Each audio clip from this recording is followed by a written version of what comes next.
अब जब भी डायलेक्टिकल मेथड पे क्वेश्चन आए तो stop using the terms thesis, antithesis and synthesis. Please don't use it. Rather, use more scholarly terms, more relatable terms like positive rationale, negative rationale, and moment of understanding.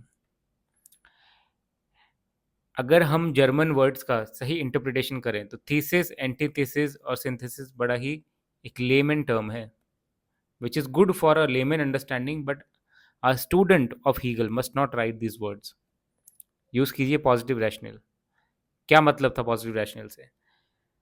कि जो initial concept होता है किसी भी, उसको हम positive rational बोलते हैं. एक एक बात कही गई, कुछ वाद हुआ, दैट इज पॉजिटिव रैशनल. किसी ने कहा कि फ्रीडम होनी चाहिए, एब्सोल्यूट फ्रीडम होनी चाहिए, ये पॉजिटिव रैशनल है. बट इस पॉजिटिव रैशनल के अंदर अपने सीड्स मौजूद हैं नेगेशन के, क्योंकि ये अपने आप में कंप्लीट नहीं है. इसके अंदर कुछ कमियां होगी. वो कमियां एक दिन बाहर निकल के आएंगी सामने, इसके सामने, और उस दिन द्वंद्व होगा, डायलेक्टिकल द्वंद्व होगा, और जिसको हम बोलेंगे नेगेटिव रैशनल जो सामने आएगा, लिमिटेशन. इसका कन्फ्रंटेशन होगा विद पॉजिटिव रैशनल. अगर एब्सोल्यूट फ्रीडम की बात की गई है तो नेगेटिव फॉल आउट क्या होंगे उसके, कि it will lead to chaos and anarchy. अराजकता फैल जाएगी, हर कोई अपने मन की करेगा, तो एक्चुअली कोई भी अपने मन की नहीं कर पाएगा, क्योंकि हर व्यक्ति दूसरे की फ्रीडम को कहीं ना कहीं हैम्पर करेगा, ख़त्म करने की कोशिश करेगा अपनी फ्रीडम को मैक्सिमाइज करने के लिए. सो अल्टीमेटली क्या हो जाएगा, फ्रीडम बचेगी नहीं.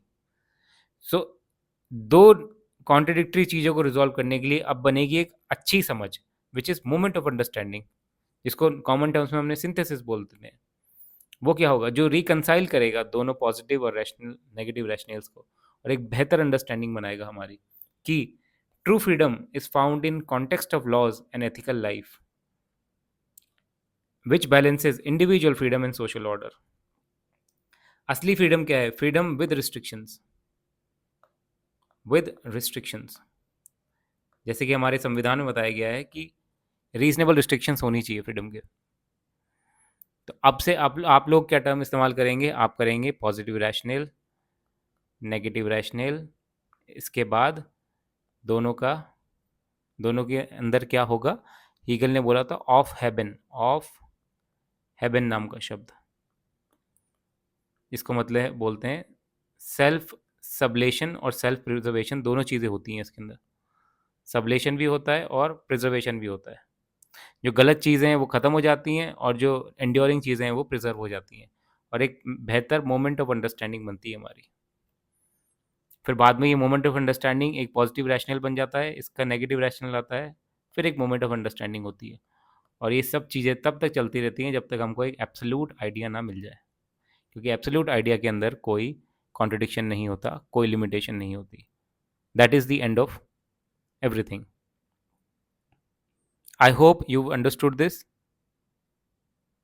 If you like this, please support the channel. Thank you.